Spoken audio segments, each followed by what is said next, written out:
আসসালামু আলাইকুম। Hello everyone. আমরা আলোচনা করছিলাম আমাদের জেনারেল ম্যাথ চ্যাপ্টার 4.1 লগারিদম চ্যাপ্টারটি নিয়ে। আজকে আমরা দেখব চ্যাপ্টার 4.1 এর 14 নম্বর ম্যাথ থেকে। 14 নম্বর ম্যাথটিতে একটি প্রমাণের ম্যাথ ছিল, যেখানে লেফট হ্যান্ড সাইডটি এরকম দেওয়া ছিল x to the power a divided by x to the power b into whole to the power a plus b into x to the power b divided by x to the power c whole to the power b plus c into x to the power c divided by x to the power a whole to the power c plus a। এই জিনিসটি ছিল আমাদের মূলত left hand side. আমরা জানি already প্রমাণের অঙ্ক আমরা লেফট হ্যান্ড সাইড বা রাইট হ্যান্ড সাইড দিয়ে করতে পারি। আমরা এই ম্যাথটিকে করবো লেফট হ্যান্ড সাইডের মাধ্যমে। লেফট হ্যান্ড সাইড থেকে আমরা স্টার্ট করবো। আমরা দেখতে পাচ্ছি এখানে x to the power a divided by x to the power b, দুটো জায়গাতে কিন্তু x একটি ভেরিয়েবল বা চলক রাশি রয়েছে। এখন মাঝখানে একটি ডিভাইডেড দেওয়া আছে। আমরা অলরেডি একটি ফর্মুলা জানি, যদি এমন থাকে উপরে এবং নিচে একই রকমের ভেরিয়েবল থাকে এবং মাঝখানে ডিভাইডেড থাকে, তাহলে পাওয়ারের সাথে পাওয়ারটাকে কি করতে হয়? মাইনাস করতে হয়। সিমিলার কাজটি আমরা পরেরটিতেও করব, তার সিমিলার কাজটি আমরা পরেরটিতেও করব। সো আমরা যদি ফর্মুলা অনুসারে ভেঙে লিখি, তাহলে আমরা এমনটা পাচ্ছি, দুটো x এর জন্য একটি x এবং মাঝখানে ভাগ থাকার কারণে উপরের পাওয়ারের সাথে নিচের পাওয়ারটা মাইনাস হয়ে যাবে এবং তার সাথে হোল যে পাওয়ারটি ছিল a প্লাস b, ওটা যেভাবে ছিল সেভাবেই বসে যাবে। কিন্তু পরেরটি আমরা সিমিলারলি করব, দুটো x এর জন্য একটি x কে লিখব, উপরের পাওয়ারের সাথে নিচের পাওয়ারটাকে মাইনাস করে লিখব এবং তার সাথে হোল যে পাওয়ারটি ছিল সেটি যেভাবে ছিল সেভাবেই বসে যাবে। এরপরে কিন্তু সেম কাজ, দুটো x এর জন্য একটি x, উপরের পাওয়ারের সাথে নিচের পাওয়ারটাকে মাইনাস করব এবং হোল যে পাওয়ারটি ছিল সেটিকে এভাবেই গুণ আকারে বসিয়ে দিব। এখন চলে আসি x এর পাওয়ার a minus b into a plus b। আমরা দেখতে পাচ্ছি a minus b into a plus b, এখানে একটা ফর্মুলা চলে আসছে। এই ফর্মুলাটি আমরা অলরেডি প্রিভিয়াস ক্লাসগুলো থেকে জেনে এসেছি।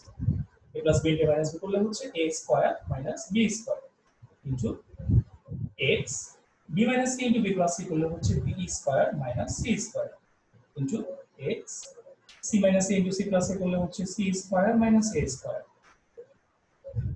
এবার চলে আসছে আমরা পরের লাইনে। আমরা এবার পরের লাইনটিতে চলে আসছি। পরের লাইনটি ছিল আমাদের এরকম, এখানে একটি x রয়েছে, এখানে একটি x রয়েছে, এখানে একটি x রয়েছে, অর্থাৎ তিনটি ভেরিয়েবল এখানে একই রকমের, মানে একটি ভেরিয়েবল তিন জায়গাতে আছে।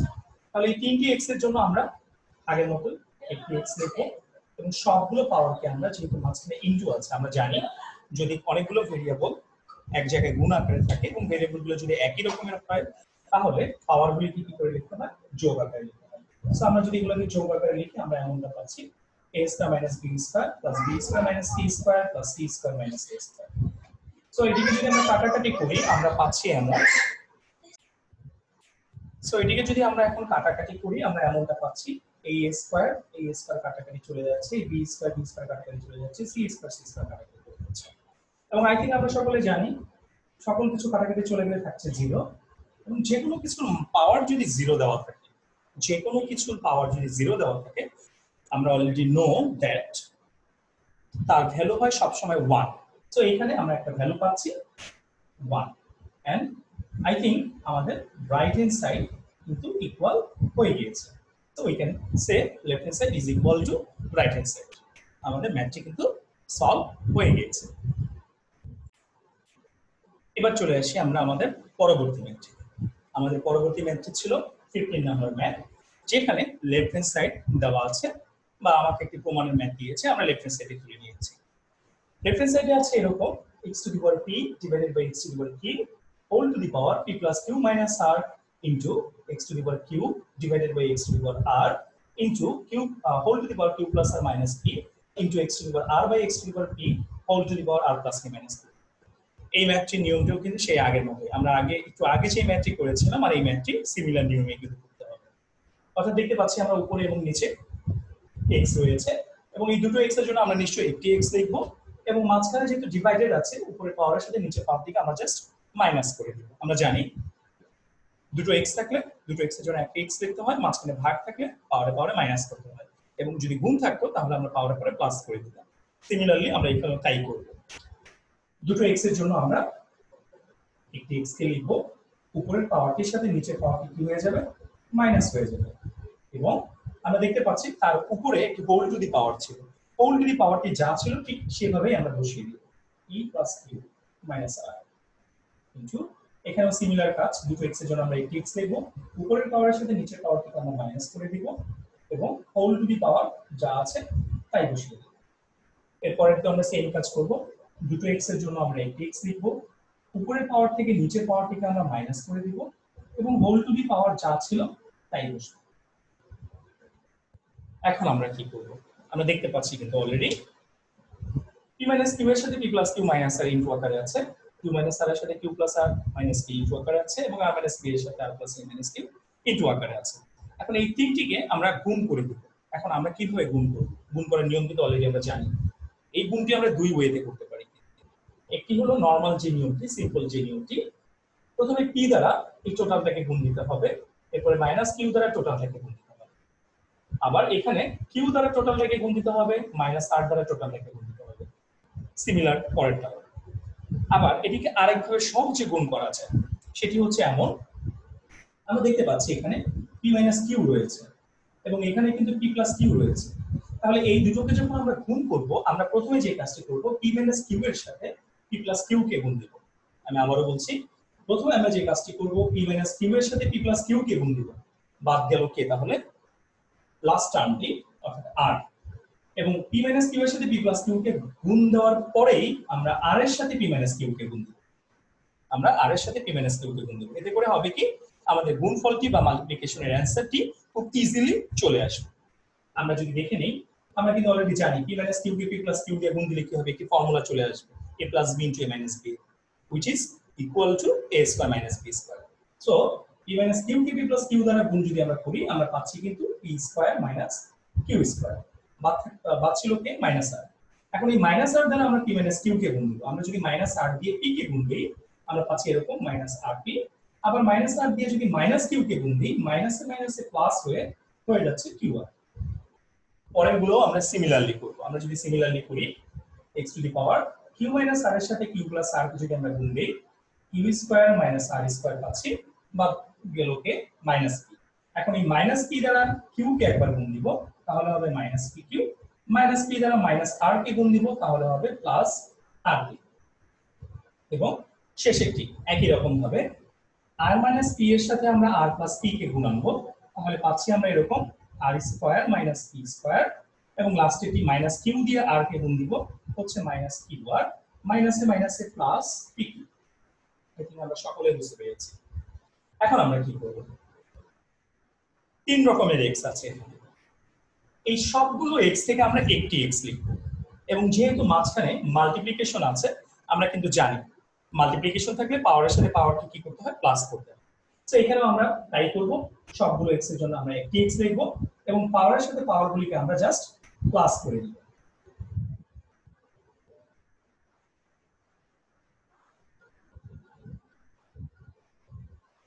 আমরা যদি প্লাস করে দেই, প্লাস করার পরের কাজটি হবে নরমাল ক্যালকুলেশন। আমরা প্লাস করে দিলাম, এবার কি করতে হবে, আমরা নরমাল ক্যালকুলেশন করব। আমরা যদি নরমাল ক্যালকুলেশন করি, যোগ বিয়োগ করি, তাহলে দেখতে পারবো এখানে প্রত্যেকটি মান কিন্তু কাটাকাটি চলে যাবে। যেমন এখানে p স্কয়ার রয়েছে, এখানে একটি মাইনাস p স্কয়ার রয়েছে, সো এই p স্কয়ার এবং মাইনাস p স্কয়ার কিন্তু কাটাকাটি চলে যাচ্ছে। সিমিলারলি মাইনাস q স্কয়ার রয়েছে, প্লাস q স্কয়ার রয়েছে, মাইনাস rp রয়েছে, প্লাস rp রয়েছে। এরকম ভাবে প্রত্যেকটি মান কিন্তু আমাদের কাটাকাটি চলে যাচ্ছে। যদি সবকিছু কাটাকাটি চলে যায়, তাহলে উপরে কি থাকছে, কিছুই থাকছে না, এবং কিছুই থাকছে না, দ্যাট মিন্স হোয়াট, জিরো। অর্থাৎ পাওয়ারটা হচ্ছে আমাদের x to the power 0 which is equal to 1, এবং আই থিংক আমাদের রাইট হ্যান্ড সাইড চলে এসেছে।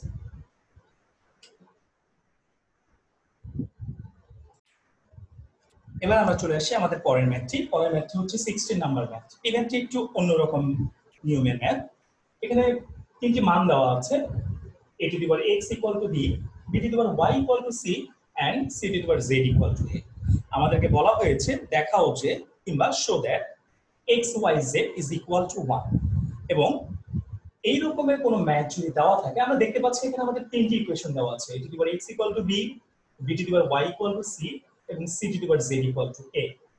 এখন এই ম্যাথটিকে আমরা কিভাবে সলভ করতে পারি? এই ম্যাথটিকে সলভ করতে হবে আমাদের যে কোনো একটি ইকুয়েশন নিয়ে। আমরা যদি যে কোনো একটি ইকুয়েশন নিই, এই তিনটি ইকুয়েশনের মধ্যে যে কোনো একটি ইকুয়েশন নিয়ে স্টার্ট করলেই কিন্তু হবে।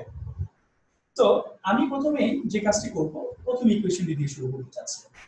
কেউ যদি সেকেন্ড বা থার্ড ইকুয়েশন দিয়ে স্টার্ট করতে চায়, that's also right. Here a to the power x equal to b, দেখতে পাচ্ছি আমাদের a to the power x equal to এখানে b। এখন আমরা যে কাজটি করব, এই যে দুটো জিনিস দেখতে পাচ্ছি আমরা a এবং b, এগুলোর কিন্তু ভ্যালু দেওয়া আছে। আই থিংক এই a যার একটি ভ্যালু এখানে আমাদের অলরেডি আছে c to the power z, a equal to দেওয়া আছে আমাদেরকে c to the power z। এখন জাস্ট এই a এর জায়গায় আমরা ওই ভ্যালুটি বসায় দেব। আমরা যদি a এর জায়গায় ওই ভ্যালুটিকে নিয়ে আসি, অর্থাৎ a এর মানটিকে যদি আমরা লিখি c to the power z, এবং এখানে a এর উপরে যে পাওয়ারটি ছিল সেই পাওয়ারটিকে যেভাবে ছিল সেভাবে আমরা বসিয়ে দিব, এন্ড এই v টা যা আছে তাই থাকবে। সো দাঁড়াচ্ছে এমন c to the power zx is equal to b। এখন দেখুন এই c এর কিন্তু অলরেডি আরো একটা মান আছে। c এর মানটি কি দেওয়া আছে? c equal to b to the power y, c equal to দেওয়া আছে b to the power y। তো আমরা এই c এর পরিবর্তে c এর জায়গায় c এর মানটিকে আমরা বসিয়ে দিতে পারি। আমরা যদি c এর মানটিকে বসিয়ে দিই, আমরা কি পাচ্ছি? c এর জায়গায় আমরা b to the power y লিখব, এবং তার উপরে যে পাওয়ারটি ছিল সেটি যেভাবে ছিল সেভাবেই থাকবে, ইকুয়াল টু b যেভাবে আছে সেভাবেই থাকবে। So what can we get now? আমরা এখন কি পেলাম? আমরা পাচ্ছি এমন b to the power x y z, যদি আমরা পাওয়ারটিকে সাজিয়ে লিখি, এন্ড এই পাশে যেহেতু b এর উপরে কোনো পাওয়ার নেই এবং আমরা জানি কোনো পাওয়ার না থাকলে সেই পাওয়ারটিকে আমরা 1 ধরে নিতে পারি। সো আমরা একটি ফর্মুলা কিন্তু অলরেডি প্রিভিয়াস ক্লাসগুলোতে পড়ে এসেছিলাম। যদি দুই পাশের বেসগুলো সেম হয়, দুই পাশের বেসগুলো যদি সেম হয়, তাহলে আমরা বলতে পারি পাওয়ার ইকুয়াল টু পাওয়ার। অর্থাৎ যদি এরকম a to the power x equal to যদি a to the power y হয় কখনো, তাহলে যেহেতু আমরা দেখতে পাচ্ছি বেস এবং বেস মিলে গিয়েছে, so we can write x equal to y। এটি একটি ফর্মুলা যেটি আমরা প্রিভিয়াস ক্লাসগুলোতে পড়ে এসেছিলাম। বেস এবং বেস যদি মিলে যায় তাহলে পাওয়ার ইকুয়াল টু পাওয়ার হয়। এই সেন্স থেকে আমরা বলতে পারছি x y z is equal to 1। এবং আই থিংক আমাদের প্রমাণটা কিন্তু অলরেডি হয়ে গিয়েছে, এটি আমাদের প্রমাণ করতে বলেছে। এবার চলে আসি আমরা আমাদের পরবর্তী ম্যাথটিতে। আমাদের পরবর্তী ম্যাথটি হচ্ছে 17 নাম্বার ম্যাথ। 17 নম্বর ম্যাথটিতে বলা হয়েছে সমাধান করো বা সলিউশন বের করো বা সলভ করো 4 to the power x equal to 8। এবং আই থিংক আমরা সকলেই কিন্তু জানি সমাধান অঙ্কে মূলত কি বের করতে হয়। সমাধান অঙ্কে মূলত ভ্যারিয়েবল বা চলক রাশির মান বের করতে হয়। আমরা দেখতে পাচ্ছি এখানে একটি ইকুয়েশন দেওয়া আছে 4 to the power x equal to 8, যেখানে একটি ভ্যারিয়েবল রয়েছে x। সো আমরা কিন্তু ইজিলি বুঝতে পারছি এখান থেকে আমাদেরকে x এর ভ্যালুটিকে বের করতে হবে। এখন x এর ভ্যালুটিকে আমরা কিভাবে বের করব? এই x এর ভ্যালুটিকে বের করার জন্য আমাদেরকে প্রিভিয়াস যে সূত্রটি আমরা শিখেছিলাম একটু আগে বা দেখেছিলাম, সেই সূত্রটি কিন্তু আমাদেরকে এখানে নিয়ে আসতে হবে। প্রিভিয়াস আমরা মাত্র এর আগের ম্যাথটিতে একটি সূত্র শিখেছিলাম। সূত্রটি হচ্ছে এরকম ছিল, যদি a to the power x equal to a to the power y হয়ে থাকে তাহলে x equal to y হবে। এটির সাথে রিলেটেড আরেকটি সূত্র রয়েছে, সেটি আমি দেখিয়ে দিচ্ছি। যদি a to the power x is equal to b to the power x কখনো আমরা দেখতে পারি, তাহলে a equal to b হবে। অর্থাৎ যখন বেস এবং বেস মিলে যাবে তখন পাওয়ার ইকুয়াল টু পাওয়ার হয়, এবং যখন পাওয়ার ইকুয়াল টু পাওয়ার হবে তখন বেস ইকুয়াল টু কিন্তু বেস হবে। এই দুটো সূত্রই কিন্তু আমাদের বিভিন্ন ম্যাথে লাগতে পারে। আমরা এখন দেখে নিচ্ছি আমাদের এই 17 নম্বর ম্যাথটি আমরা কিভাবে সলভ করব। 4 কে কিন্তু আমরা খুব ইজিলি ভেঙে লিখতে পারছি 2 স্কয়ার, এবং তার উপরে পাওয়ার x টা যা ছিল সেভাবে বসবে, এবং এই 8 কে আমরা লিখতে পাচ্ছি 2 কিউব। এবার আমরা কি পাচ্ছি? 2 two the power 2x is equal to 2 to the power 3। এখন আমরা দেখতে পাচ্ছি বেস এবং বেস কিন্তু অলরেডি মিলে গিয়েছে, এখানেও 2 এখানেও 2। তাহলে আমরা কি লিখতে পারি? Power equal to power. So আমরা লিখতে পাচ্ছি 2x is equal to 3। So we get x equal to 3/2, and this is our required answer. I think আমরা সকলেই বুঝতে পেরেছি। এবার চলে আসি আমরা আমাদের পরবর্তী ম্যাথটিতে। পরবর্তী ম্যাথটি ছিল আমাদের 18 নাম্বার ম্যাথ, যেখানে একই রকমের কাজ করতে বলা হয়েছে, অর্থাৎ সমাধান করতে বলা হয়েছে বা সলিউশন বের করতে বলা হয়েছে বা সলভ করতে বলা হয়েছে। সলভ করতে বলা হয়েছে এখানে একটি ইকুয়েশন দিয়ে, যে ইকুয়েশনটি হচ্ছে এরকম 2 to the power 2x plus 1 is equal to 128 বা 128। এখন এই ম্যাথটিতে আমরা বুঝতেই পারছি এখানে ক্যালকুলেশনের মাধ্যমে আমাদেরকে x বের করে নিতে হবে। তো এটাকে আমরা কিভাবে সলভ করতে পারি? এটি কিন্তু আমরা প্রিভিয়াস ম্যাথটির মতো করেই করব। একটু আগে আমরা যে ম্যাথটি দেখেছিলাম সেই ম্যাথটির মতো করেই কিন্তু আমরা এই ম্যাথটিকে সলভ করতে পারি। কিভাবে? হাউ? আমরা এখানে এভাবে করতে পারি 2 two the power 2x plus 1 is equal two, আমরা 128 বা 128 কে যদি ভাঙি তাহলে আমরা এমন পাচ্ছি 2 টু দি পাওয়ার 7, যেটিকে আমরা খুব ইজিলি ক্যালকুলেটরের সাহায্যে বের করে নিতে পারছি। অথবা 128 কে যদি আমরা এলসিএম করি বা লসাগু করি, লসাগু করার মাধ্যমে আমরা দেখতে পাচ্ছি যে 128 কে ভাঙলে হচ্ছে 2 টু দি পাওয়ার 7, অর্থাৎ 128 কে ভাঙলে আমরা 2 পাচ্ছি 7টি। এখন দেখতেই পাচ্ছি আমরা এখানে দুই জায়গায় বেস মিলে গিয়েছে। সো বেস মিলে গেলে আমরা কি লিখবো? পাওয়ার ইকুয়াল টু পাওয়ার, অর্থাৎ 2x 1 is equal two 7। So এখান থেকে আমরা একটা নরমাল ক্যালকুলেশন করতে পারছি 7 - 1, সো পাচ্ছি 2x is equal two 6। So এখান থেকে আমরা বলতে পারছি x ইকুয়াল টু 6/2, অর্থাৎ x ইকুয়াল টু আমরা পেয়ে যাচ্ছি 3, and this is our required solutions answer. এবার চলে আসছে আমাদের পরবর্তী ম্যাথটিতে। পরবর্তী ম্যাথটি ছিল 19 নাম্বার ম্যাথ, যেখানে একই কাজ করতে বলা হয়েছে, অর্থাৎ সলিউশন বের করতে বলা হয়েছে। √3 এর পাওয়ার x plus 1 is equal to cubic 3 এর পাওয়ার 2x minus 1. And I think এই ম্যাথটি একটু বড় দেখা যাচ্ছে, বাট বড় হলেও কিন্তু নিয়ম একই রকমের। আমরা একটু আগে যে নিয়মগুলো শিখে এসেছি ঠিক সেম নিয়মগুলো দিয়ে কিন্তু আমরা এই ম্যাথটিকে সলিউশন বা সমাধান করতে পারি। আমরা সকলেই কিন্তু জানি যে রুট, এই রুটের একটি ভ্যালু দেওয়া আছে বা রুটের একটি কনস্ট্যান্ট ভ্যালু আছে। রুট বলতে মূলত বোঝানো হয় রুটের মান কি? হাফ। এই রুটের একটি ভ্যালু রয়েছে যেটি হচ্ছে হাফ। এবং এই যে এখানে আমরা দেখতে পাচ্ছি কিউবিক, এই চিহ্নটিকে বলা হয় মূলত কিউবিক। রুটের উপরে 3 লিখলে এই চিহ্নটিকে আমরা বলে থাকি কিউবিক। এই কিউবিকেরও একটি ভ্যালু রয়েছে। এই কিউবিকের ভ্যালুটি রয়েছে 1/3। নট অনলি জাস্ট দিস, কিউবিকের উপর মানে রুটের উপরে যদি কোনো মান লেখা হয়, as like আমরা রুটের উপরে 5 লিখলাম, তখন এই পাওয়ারটি বুঝাবে 1/5। আমরা রুটের উপরে x লিখলাম, তখন এই পাওয়ারটি কিন্তু বুঝাবে 1/x। সো এই বেসিক থেকে নিয়ে আসতে পারি এই ম্যাথটিকে কিভাবে? 3 এর পাওয়ার হাফ, যার সাথে ইনটু আকারে থাকবে x plus 1 is equal to 3 এর পাওয়ার আমরা এখানে বলতে পারি 1/3, যার সাথে ইনটু আকারে থাকছে 2x minus 1। সো 3 এর পাওয়ার আমরা যদি নরমাল ক্যালকুলেশন করি এখানে পাচ্ছি এরকম x plus 1/2 is equal to 3 এর পাওয়ার এখানে পাচ্ছি 2x minus 1 divided by 3। আমরা কিন্তু দেখতে পাচ্ছি দুই পাশে বেস মিলে গিয়েছে। সো আমরা বলতে পারি power equal to power. So power equal to power লিখলে আমরা এমন লিখবো x plus 1/2 is equal to 2x minus 1 divided by 3। এখন কি করতে হবে আমরা বুঝতেই পারছি, কিন্তু এখন আমাদেরকে আর গুণ করতে হবে বা ক্রস মাল্টিপ্লিকেশন করতে হবে। আমরা যদি ম্যাথটিকে ক্রস মাল্টিপ্লিকেশন করি 2 দ্বারা এইটাকে গুণ, মানে 2 দিয়ে এই টোটালটাকে গুণ করব। 2 দিয়ে যদি আমরা 2x কে গুণ করি আমরা পাচ্ছি 4x, 2 দিয়ে যদি -1 কে গুণ করা হয় আমরা পাচ্ছি -2, ইকুয়াল টু 3 দিয়ে যদি x কে গুণ করা হয় আমরা পাচ্ছি 3x, প্লাস 3 দিয়ে 1 কে গুণ করলে কিন্তু আমরা পাচ্ছি 3। আই থিংক আমরা এইটুকু সকলে বুঝতে পেরেছি। তাহলে এবার আমরা কি করব? আমরা দেখতেই পাচ্ছি নরমাল ক্যালকুলেশন। এবার আমরা যে কাজটি করব, এই প্লাস 3x কে আমরা এই পাশে নিয়ে আসব। প্লাস 3x কে যদি আমরা এই পাশে নিয়ে আসি তাহলে এমন পাচ্ছি আমরা মাইনাস হয়ে যাচ্ছে, এবং -2 কে যদি আমরা এই 3 এর সাথে দিয়ে দেই আমরা এমন পাচ্ছি 3 plus 2।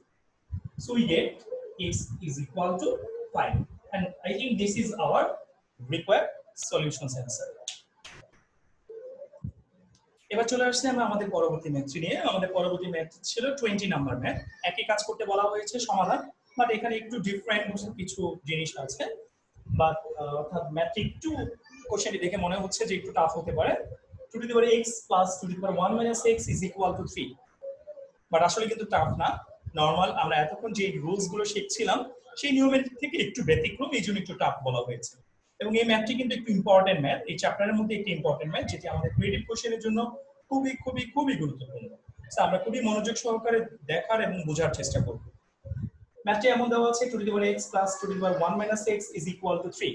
সো প্রথমে যে কাজটি করব আমরা দেখতে পাচ্ছি আমাদের ডান পাশে একটি সূত্র দেওয়া আছে, a to the power m minus n is equal to a to the power m divided by a to the power n। অর্থাৎ আমরা কিন্তু অলরেডি জানি যখন ভাগ থাকে দুটো এর জন্য একটি এ লিখতে হয় এবং পাওয়ারের সাথে পাওয়ারকে মাইনাস করতে হয়। সেই ফর্মুলাটাকে আমরা অপোজিট করে লিখি। যদি আমরা অপোজিট করে লিখি আমরা এমনটা পাচ্ছি a to the power m minus m ফরম্যাটে যদি কোনো কিছু থাকে সেটিকে আমরা খুব easily a to the power m divided by a to the power n এই ফরম্যাটে লিখতে পারি। এই যে এখানে মাইনাস রয়েছে, এই মাইনাসের কারণে কিন্তু আমরা এটাকে ডিভাইড করছি এবং এই পাওয়ারটা আর এই পাওয়ারটাকে আমরা ভাগ আকারে বসিয়ে দিচ্ছি। আই থিঙ্ক আমরা বুঝতে পেরেছি। যদি এই ফর্মুলাটি আমরা বুঝতে পারি, ম্যাথটি কিন্তু আমাদের কাছে একদম পানির মতো সহজ মনে হবে। আমি বারবার বলছি, সকলকে আমি রিকোয়েস্ট করবো ফর্মুলাটিকে ভালো মতো মনোযোগ সহকারে বোঝার জন্য। আমি আরো একবার বুঝিয়ে দেওয়ার জন্য আরেকবার রিপিট করছি। a to the power m minus n এই ফরম্যাটের যদি কোনো কিছু থাকে, সেটিকে আমরা খুব ইজিলি এভাবে লিখতে পারি a to the power m divided by a to the power n। অর্থাৎ এই মাইনাসের কারণে কিন্তু ভাগ করা হয়েছে, কিন্তু মাইনাসের জায়গায় প্লাস থাকলে আমরা এখানে গুণ করে দিতাম। এই কাজটি আমরা এই ম্যাথটির মধ্যে করব। আমরা দেখতে পাচ্ছি প্রথমে রয়েছে two to the power x, এটি যেভাবে আছে সেভাবে বসবে এবং এই জিনিসটিকে যদি আমরা এই সূত্রের ফরম্যাট দিয়ে লিখি, আমরা এমনটা পাচ্ছি two to the power 1 divided by two to the power x is equal to 3. and now we get, এবার এটিকে আমরা এলসিএম করতে হবে বা লসাগু করতে হবে। আমরা যদি এটিকে এলসিএম বা লসাগু করি, আমরা জানি লসাগু দিয়ে কি করতে হয়, কমন কমন সব নিতে হয়। আমরা দেখতে পাচ্ছি এখানে আমাদের হর কিন্তু একটি রয়েছে, অর্থাৎ ডেনোমিনেটর কিন্তু আমাদের একটি রয়েছে। ডেনোমিনেটর রয়েছে কিন্তু আমাদের two to the power x, যার এলসিএম করলে বা লসাগু করলে two to the power x ই হবে। সো এখন এই two to the power x এর নিচে যেহেতু কিছু নেই, এই two to the power x এর নিচে যেহেতু কিছু নেই, আমরা কিন্তু অলরেডি সকলে ফ্র্যাকশনের যোগ বিয়োগ করার নিয়ম জানি। ফ্র্যাকশনের যোগ বিয়োগ করতে গেলে প্রথমেই লসাগুর অ্যানসারটিকে এটি দ্বারা ডেনোমিনেটর দ্বারা বা নিচেরটি দ্বারা ভাগ করতে হয় এবং ভাগফলের সাথে উপরেরটিকে গুণ দিতে হয়। যেহেতু এই two to the power x এর নিচে কিছু নাই, তাহলে সেই ভাগের স্টেপটি কিন্তু হবে না। ভাগের স্টেপে যদি না হয়, আমরা সরাসরি এই two to the power x কে এই two to the power x দ্বারা কি করে দিব, গুণ করে দিব। গুণ করে দিলে আমরা এমনটা পাচ্ছি two to the power x কে two to the power x দিয়ে গুণ করে দিলে two to the power x whole square হচ্ছে, প্লাস এই two to the power x কে যদি আমরা এই two to the power x দ্বারা ডিভাইড করি, তাহলে পাচ্ছি 1, যেই 1 দ্বারা উপরে 2 কে গুণ দিলে কিন্তু 2 হচ্ছে, ইজ ইকুয়াল টু 3। এবার আমাদের ক্যালকুলেশন মেলানোর সুবিধার্থে আমরা এখানে একটি মান কল্পনা করে নিব বা ধরে নিব। এই two to the power x কে আমরা a ধরব। আমরা যদি এই two to the power x কে a ধরি, আমাদের ইকুয়েশনটা এমন হচ্ছে a square plus 2 divided by a to the power x কে আমরা a ধরলাম, ইজ ইকুয়াল টু কি পাচ্ছি আমরা 3। এখানে ডেফিনেটলি একটা সাইড নোট দিয়ে দিতে হবে আমাদেরকে, let two to the power x is equal to a। আমরা two to the power x equal to a ধরে নিলাম। এখন আমরা কি করব? এর পরের কাজগুলো কিন্তু আমাদের নরমাল প্রিভিয়াস ক্লাসগুলোর নিয়মের মতোই, অর্থাৎ ক্রস মাল্টিপ্লিকেশন বা আড়াআড়ি গুণ দিব। আমরা যদি ক্রস মাল্টিপ্লিকেশন দেই, এটা নিচে কিছু নাই মানে 1 আছে, a স্কয়ার প্লাস 2 কে 1 দ্বারা গুণ করলে হচ্ছে a square plus 2 which is equal to এই 3 কে a দ্বারা গুণ করলে পাচ্ছি আমরা 3a। এবার আমরা কি করব? এবার আমরা এটিকে মিডল টার্মের মাধ্যমে আমরা এটিকে সমাধান করব। কিভাবে? আমরা সবগুলো ইকুয়েশন মানে এই পাশে যে মানটি রয়েছে সেটিকে আমরা এই পাশে নিয়ে আসব। আমরা যদি ওই পাশের মানটিকে এই পাশে নিয়ে আসি, আমরা এমনটা পাচ্ছি a square plus 2 minus 3a is equal two 0। সাজিয়ে লিখতে পাচ্ছি এমন a square minus 3a plus 2 is equal two 0। এখন এটিকে মিডল টার্ম করতে হবে। মিডল টার্মের নিয়ম নিশ্চয়ই আমরা সকলে জানি। যদি কেউ না জেনে দেখে, আমি আপনাদেরকে রিকোয়েস্ট করব মিডল টার্মের নিয়মটি ভালো মতো শিখে নিতে। আমি আমার অন্য ভিডিওতে মিডল টার্মের নিয়মটিকে আপনাদের সামনে প্রেজেন্টেশন করার চেষ্টা করব। দেখতে পাচ্ছি শেষে 2 রয়েছে বা 2 রয়েছে, এই 2 এর মাধ্যমে আমাদেরকে 3 বানাতে হবে। অর্থাৎ এমন দুটো সংখ্যা আনতে হবে যেই দুটো সংখ্যাকে গুণ করলে 2 হবে এবং যোগ বা বিয়োগ করলে 3 হবে। আমরা নিশ্চয়ই সকলে জানি। আমি পাশে আপনাদেরকে ভেঙে দেখাচ্ছি। আমরা যদি 2 এবং 1 কে গুণ দেই, আমরা কিন্তু পাচ্ছি 2, 2 একে 2 এবং 2 এর সাথে যদি আমরা 1 যোগ দেই, আমরা পাচ্ছি কত? 3। বাট কথা আছে এখানে 3 এর আগে কি আছে? মাইনাস। তো আমরা যদি এই 3 এর আগে মাইনাস দিতে যাই এবং এই দুটোকে যদি যোগ বোঝাতে যাই, তাহলে যে কাজটি করতে হবে, আমাদের এই দুটোর আগে একটি মাইনাস সাইন আনতে হবে। অর্থাৎ -2 and -1 ক্যালকুলেট করে আমরা পাচ্ছি -3 এবং এই -2 কে -1 দিয়ে গুণ করলে কিন্তু পাচ্ছি আমরা 2। -2 কে যদি আমরা -1 দ্বারা গুণ করি, তাহলে মাইনাস মাইনাসে প্লাস হয়, আমরা কি পাচ্ছি? 2। This is the rough of middle term. So আমরা এই 3 কে ভাঙবো 2 এবং 1 দ্বারা। আমরা যদি 2 এবং 1 দ্বারা ভাঙি, আমরা এমনটা পাচ্ছি a square minus 2a minus a plus 2 is equal two 0। এখন নিয়মটা কিন্তু আমরা জানি, এই দুটো থেকে কমন নিতে হবে। কি কমন যাচ্ছে? এই দুটো থেকে a কমন যাচ্ছে। আমরা যদি এই দুটো থেকে a কমন নেই, তাহলে a স্কয়ার থেকে a কমন নিলে একটা a থাকছে, মাইনাস এখান থেকে a সরিয়ে ফেললে থাকছে কি? 2। আবার দেখুন, এই দুটো থেকে কিছু কমন যাচ্ছে? যাচ্ছে না। যদি কোনো কিছু কমন না যায় আমরা কিন্তু চাইলে 1 কমন নিতে পারি। এবং আমরা যেটা এখানে মাইনাস দেখতে পাচ্ছি, সো আমাদেরকে মনে রাখতে হবে আমরা যে 1 কমন নিব তার আগে শুরুতেই অবশ্যই -1 নিতে হবে। অর্থাৎ কমনটা নিতে হবে আমাদেরকে কিন্তু -1, জাস্ট বিকজ অফ এখানে একটি মাইনাস সাইন রয়েছে। -1 যদি কমন নেই, আমরা জানি মাইনাস কমন নিতে গেলে ভিতরে সাইন চেঞ্জ করে ফেলতে হয়। এবং যেহেতু 1 কমন নিচ্ছি, সো ভিতরে মান কিন্তু পরিবর্তন হবে না, জাস্ট সাইন গুলোকে চেঞ্জ করে লিখতে হবে। সাইন যদি চেঞ্জ করে লিখি আমরা এখানে a পাচ্ছি এবং এই প্লাস সাইনটা হয়ে যাবে মাইনাস, এখানে 2 পাচ্ছি ইজ ইকুয়াল টু 0। এবং আমরা নিশ্চয়ই সকলে মিডল টার্মের ক্যারেক্টারিস্টিক্স জানি। এই দুটো থেকে কমন নিয়ে যেটি আসবে অর্থাৎ a-2, পরের দুটো থেকে কমন নিয়ে কিন্তু তাই আসতে হবে। যদি কারো তাই না আসে, বুঝে নিতে হবে আপনার মিডল টার্মের ভাঙানোটা ভুল ছিল। আচ্ছা, এবার আমরা কি করব? এবার আমরা এই দুটো a-2 থেকে একটি a-2 কে কমন নিব। তাহলে থাকছে কি আমাদের a-2 যদি আমরা কমন নিয়ে ফেলি, এখানে একটি a থাকছে, আর এখান থেকে a-2 কমন নিয়ে নিলে এখানে থাকছে -1, which is equal to 0। এখন আমরা সকলে নিশ্চয়ই জানি দুটো বীজগাণিতিক রাশি বা অ্যালজেব্রিক এক্সপ্রেশনের মাল্টিপ্লিকেশন বা গুণফল যদি 0 হয়, তাহলে প্রত্যেকটি রাশির মান ইন্ডিভিজুয়ালি কিন্তু 0 হয়। আমি আবারও বলছি, দুটো রাশির গুণফল যদি 0 হয় তাহলে প্রত্যেকটি রাশির মান ইন্ডিভিজুয়ালি 0 হবে। সো আমরা এখান থেকে কিন্তু লিখতে পারছি এমন, সুতরাং a-2 is equal to 0 or a-1 is equal to 0। তো এখান থেকে পাচ্ছি আমরা a equal to 2 এবং এখান থেকে আমরা পাচ্ছি a equal to 1, and I think this is our required solution। আমাদের অ্যানসারটি কিন্তু অলরেডি আমরা পেয়ে গেছি। আশা করছি আপনারা সকলেই বুঝতে পেরেছেন। আপনাদের সকলকে অসংখ্য ধন্যবাদ। আপনারা যদি কেউ কোনো কিছু জানাতে চান তাহলে অবশ্যই আমাদেরকে কমেন্ট বক্সের মাধ্যমে জানিয়ে দিতে পারেন।